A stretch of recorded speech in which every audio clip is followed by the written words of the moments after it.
welcome back to Pathways and Possibilities, the podcast where we explore how design, technology, and education comes together to shape more equitable futures for students. I'm Salena Burke. I'm a researcher focused on creating career learning experiences that are reflective, inclusive, and responsive to the realities young people face every day. And so if you have not watched my previous episode, please go to episode 1. This is episode 2, which is Learning Beyond Limits. And we're talking about something fundamental to career exploration, access and exposure. Because while information is everywhere, right?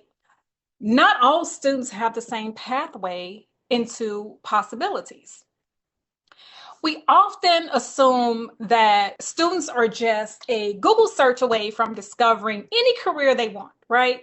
But that's not really how it works. Information alone doesn't ignite imagination. It doesn't make a career feel possible or reachable. What students really need is context, right? A reason to connect what they're learning to who they are and what they care about. And this is a common issue in school where kids are taught subjects but haven't been able to contextualize that into who they are. For some students, exposure comes easily. They attend school with career counselors, they attend enrichment programs, they have a strong network, they may have family members or neighbors working in, the top fields, tech, medicine, or law. They see possibilities modeled around them, right? But for others, especially those in underfunded schools or isolated communities, those windows into the world of work are limited or just completely absent altogether. The lack of exposure doesn't reflect a lack of potential. It reflects a lack of opportunity design, okay? And so, as I mentioned before, I'm a techie. And so I really believe that technology does have the potential to expand access in a transformative way. But let's be clear. Access isn't just about making information available. It's about ensuring that our students experience meaningful exposure to new possibilities in ways that really resonate. So I want to acknowledge the work of Dr. Trina Fletcher, who's at Florida International University. I recently read an article that she published, and it was about a study examining the SEEK program.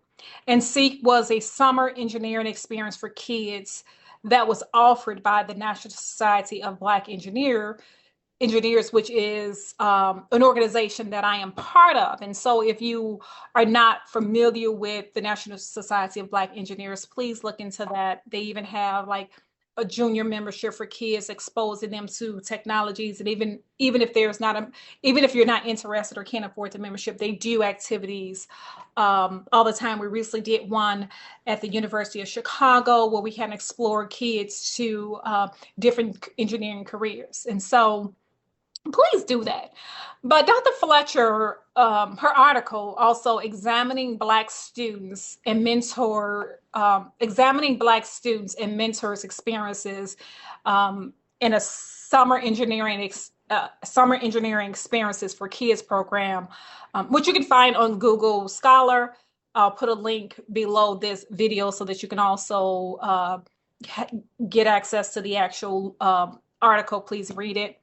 But I want to kind of highlight her research because her research hits something that's critical. Exposure changes how students see themselves, especially for Black youth who may not otherwise have direct access to, in her particular research, is engineering fields.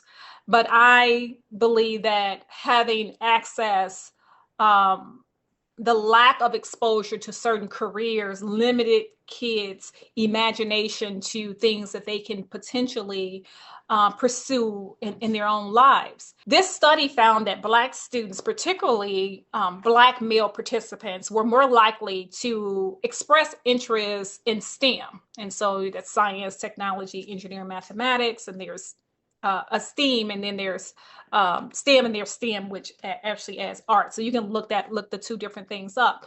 But basically, these Black students, they were more likely to express interest in engineering as a result of this Seek experience. For many, this exposure wasn't just informative, right? It shaped their career decisions and college aspirations. And this is what our kids need. It also revealed interesting gender dynamics. And so if you've watched any of my videos, you know that I often focus on African American males. Our study revealed is that Black male students often value the knowledge and career impact they gain. Black female students emphasize the sense of community and mentorships and belonging. And so the research reminds us that exposure is also not neutral. It interacts with identity, with race, with gender. And when done well, it fosters not only knowledge, but resilience and confidence and long-term engagement, which is what we want from our students, right? If we want to build systems that broaden career possibilities, hear me?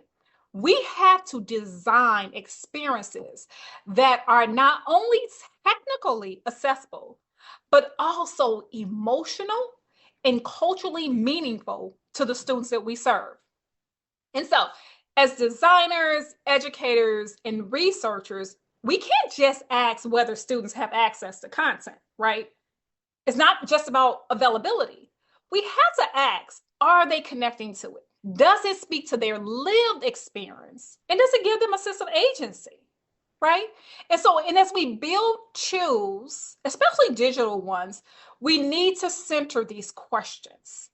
And so for all your techies and developers and technology companies, we need to be asking the question, how do we bring visibility to careers that have been historically underrepresented? Right? And so if you look at the stats, you'll see that African American males are underrepresented in technology careers. So we really need to be centering our questions or a design on those type of questions. How do we help students explore without needing to have all the answers up front? How do we make an exploration feel safe, empowering, and worth returning to?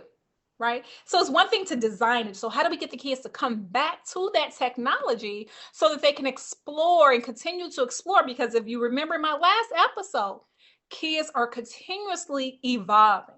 So career development, and that is one of my focus in my work, it shouldn't be about forcing a choice early. So the platform that I'm exploring and the research that the framework that I'm creating is not prescriptive. Right? It's about exposure. It is about the right exposure, meaningful exposure.